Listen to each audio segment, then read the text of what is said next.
Magic Treehouse, a Merlin mission. Carnival at Candlelight. Chapter 4. Rats. Jack found Annie standing behind a column in a lantern-lit courtyard.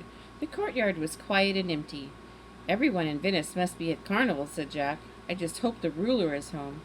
"Yeah, we'll ask him if he knows the Grand Lady of the Lagoon," said Annie, "and we'll tell him he has to help us save her from a terrible disaster."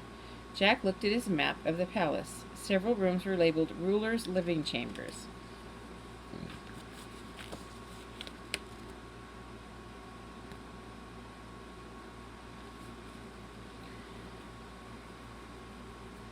"I guess that's where he lives," said Jack. "We have to go up some stairs called Giant Stairs to get there." "The Giant Stairs?" said Annie. "Yeah," said Jack. "Listen to this. These stairs are called the Giant's Stairs because they are guarded by two large statues of gods from Roman mythology. Mars, the god of war, and Neptune, the god of the sea." "Cool," said Annie. "Let's go." Jack and Annie hurried down the passageway that ran along the courtyard until they came to a wide staircase. On either side of the stairs were giant marble statues of strong-looking men. "Mars and Neptune," said Jack. "This is it. Come on." Jack and Annie quickly climbed the Giant's Stairs. At the top, Jack looked at the map again. "Now we turn right and head for the golden staircase," he said, keeping an eye out for more guards. They crept down the hall until they came to a fancy staircase under a gold ceiling. "There it is," said Jack. "Let's climb up." He and Annie hurried up the golden staircase. When they got to the top, they froze. Another guard was slouched against the wall by the stairs. His eyes were closed and he was snoring softly. Jack motioned for Annie and they tiptoed past the sleeping guard to the entrance of the ruler's living chambers. Jack glanced at the map. "This is it," he whispered. The door was open. Jack and Annie peeked inside. "Knock, knock," Annie said in a soft voice. No one answered. They stepped through the doorway. A fire blazed in the hearth.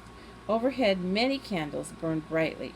A dancing flames cast shadows on a marble floor and a carved ceiling. "I have a feeling the ruler's not here," said Annie. "Maybe we should leave." Jack looked at their book. "Wait, the next room is the map room," he said. "Let's just take a look." "Okay, but we'd better hurry," said Annie. Jack led the way into the map room. Colorful maps hung on the walls. In the middle of the floor there were two huge globes. Jack sighed. "I love this room," he said.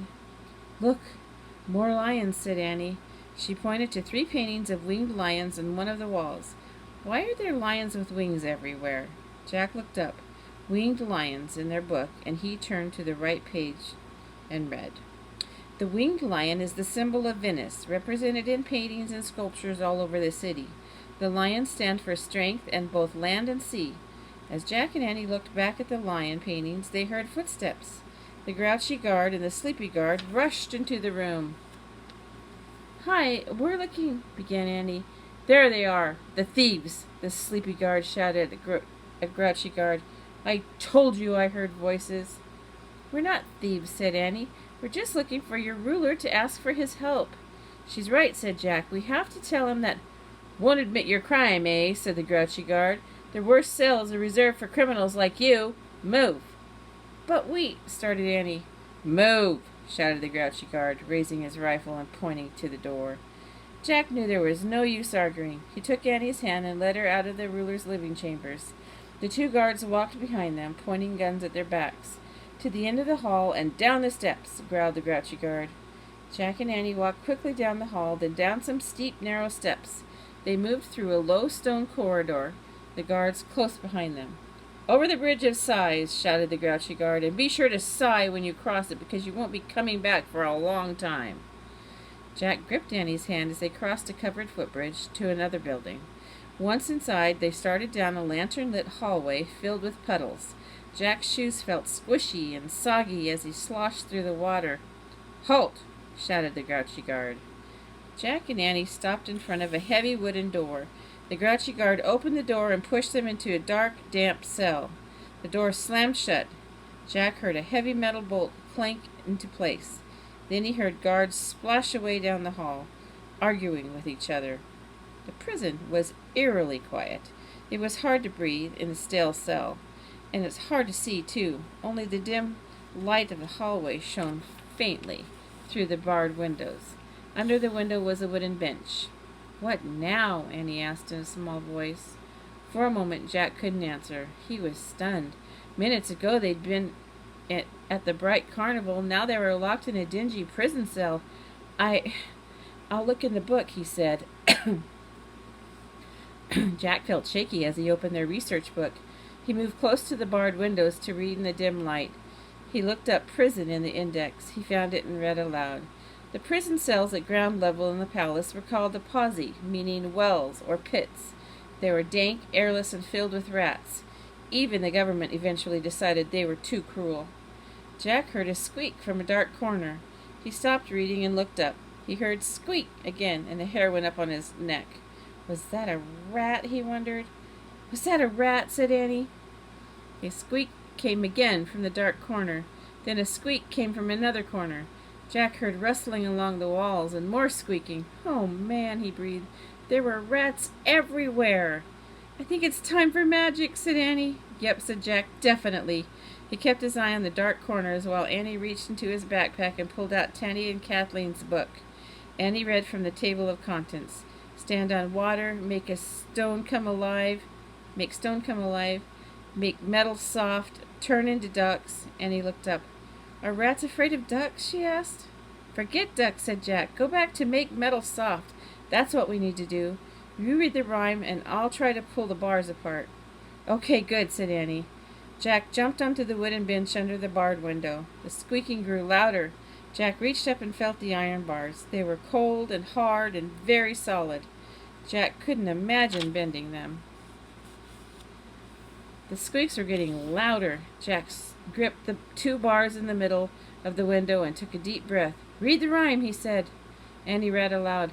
"Iron or copper, brass or steel, Breon saw, Broon Beal." As Annie finished the rhyme, the bars began to glow. They grew warmer in Jack's hands. "I think it's working," he cried. Holding the bars tightly, Jack pulled in opposite directions. Slowly, the glowing bars began to stretch and bend. Jack pulled till there was an opening large enough for Annie and him to fit through.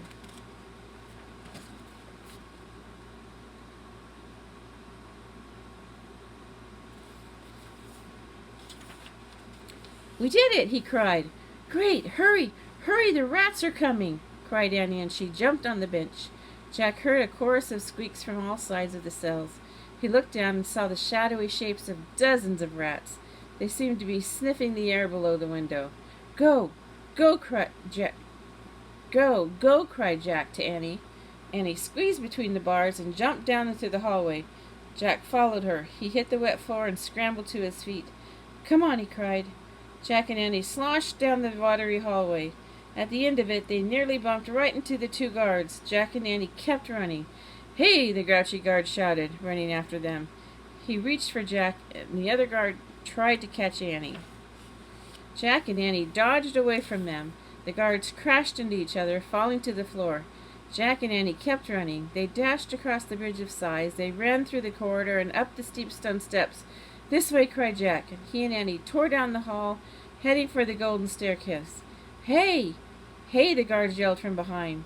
Jack and Annie bounded down the golden staircase 2 steps at a time. They flew down the hall and down the giant stairs, and they ran just past the statues of Mars and Neptune, charged down the long open passageway. Finally, they dashed through the entrance of the palace and escaped into St. Mark's Square.